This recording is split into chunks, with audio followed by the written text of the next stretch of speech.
नमस्कार दोस्तों, स्वागत है आपका हमारे चैनल पे। दोस्तों, आज हम ये नई सीरीज की शुरुआत कर रहे हैं। बिहेवियरल बायसेस की सीरीज का लास्ट वीडियो हमने खत्म कर दिया था।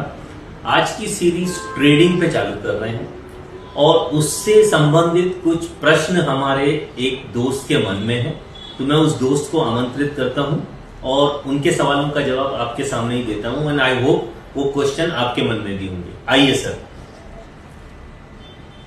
हेलो। ये विवेक जी हैं। विवेक जी का स्वागत करते हैं हम यहाँ पर। जी विवेक जी, बताइए। तो मेरा पहला क्वेश्चन ये था कि ट्रेडिंग क्या होती है। ओके, ट्रेडिंग का हिंदी में मतलब होता है व्यापार। तो व्यापार मतलब खरीद फरोख्त। आप कोई भी चीज खरीदते और बेचते हैं तो उसको ट्रेडिंग बोलते हैं। स्टॉक मार्केट में आप इक्विटी खरीदते हैं, फ्यूचर्स खरीदते हैं, ऑप्शंस खरीदते हैं और बेचते हैं। जब आप फ्रीक्वेंटली खरीदते और बेचते हैं तो उसको हम ट्रेडिंग बोलते हैं, व्यापार बोलते हैं। लेकिन जब हम उसको लेके रखते हैं और काफी समय बाद बेचते हैं तो उसको हम इन्वेस्टमेंट बोलते हैं। तो ये ट्रेडिंग कितने प्रकार की होती है? जी, ट्रेडिंग जो होती है वो 4 प्रकार की होती है बेसिकली, और ये प्रकार डिपेंड करते हैं किसी इन्वेस्टर के नेचर के ऊपर। जैसे कुछ लोग होते हैं जिनको फटाफट रिटर्न चाहिए, उनको आधा घंटा, 15 मिनट, 20 मिनट वेट कर सकते हैं, इससे ज्यादा वेट नहीं कर सकते, उनका नेचर ऐसा है।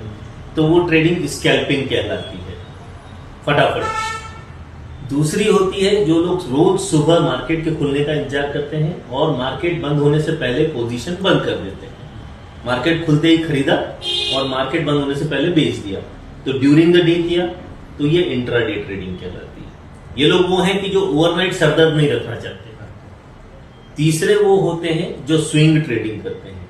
स्विंग ट्रेडिंग मतलब मेरा नेचर ये है कि मैंने एक स्टॉक देखा, उसकी टेक्निकल एनालिसिस देखी, मुझे लग रहा है कि ये ऊपर जाएगा, सपोर्ट रेजिस्टेंस देखा मैंने, और मैं ऑप्टिमिस्ट हूं कि इस लेवल से ऊपर ये काफी ऊपर जाएगा, तो मैं इंट्राडे के बजाय उसको कैरी करता हूं 3 दिन, 4 दिन, 5 दिन, 7 दिन, 10 दिन, 15 दिन। तो ये स्विंग ट्रेडिंग कहलाता है। जब स्विंग ट्रेडिंग को थोड़ा और एक्सटेंड कर देते हैं हम, यानी वो 6 महीने, 4 महीने, 3 महीने, तो वो पोजिशनल ट्रेडिंग कहलाती है। तो ओवरऑल 4 टाइप की ट्रेडिंग मैंने आपको बताई: स्कैल्पिंग, इंट्राडे, पोजिशनल और स्विंग ट्रेडिंग। एक आदमी को जब वो ट्रेडिंग करता है तो उसे क्या क्या ध्यान रखना चाहिए ट्रेडिंग करते हुए? ओके, कोई भी इंसान जो ट्रेडिंग में उतर रहा है तो सबसे पहले तो ये जानना जरूरी है, और ट्रेडिंग एक्चुअली पेशेंस का काम है। आपको सावधानी क्या बरतनी है? पहले तो आपको अपना कैपिटल देखना है कि वो कैपिटल हमेशा प्रोटेक्ट रहे। किसी भी एक पोजीशन में मैंने इतना लॉस नहीं कर लिया कि अगले पोजीशन के लिए मैं लायक ही ना रहूं, जरूरी है। कोई बिजनेस भी आप करते हैं तो बिजनेस करने से पहले कुछ तो सीखते हैं ना उसके बारे में। तो ट्रेडिंग भी एक तरह का बिजनेस है, उसको करने से पहले उसको सीखना पड़ेगा। जो है वो हमेशा ध्यान में रखनी चाहिए अपनी रिस्क और रिवॉर्ड। मेरा नेचर कैसा है? जैसे मैंने 4 ट्रेडिंग बताई। अगर मेरा नेचर है कि जल्दीबाजी में मुझे रिजल्ट चाहिए और मैं स्विंग ट्रेडिंग पे जाऊंगा तो क्या होगा आप बताइए? मैं पेशेंस नहीं रख पाऊंगा ना। और अगर मेरा नेचर है स्विंग ट्रेडिंग का या पोजिशनल ट्रेडिंग का और मैं स्कैल्पिंग करने जाऊं तो थोड़ी कर पाऊंगा। तो ये 3-4 चीजें हैं जिनको हमें ध्यान रखना है एज अ ट्रेडर के रूप में। और ट्रेडर स्पेकुलेशन नहीं है, इसको ध्यान रखिएगा। ठीक है। हमारे व्यूअर्स और सब्सक्राइबर इस सीरीज से क्या सीखें? जी, ये अपने काफी व्यूअर्स और सब्सक्राइबर के काम का क्वेश्चन किया है।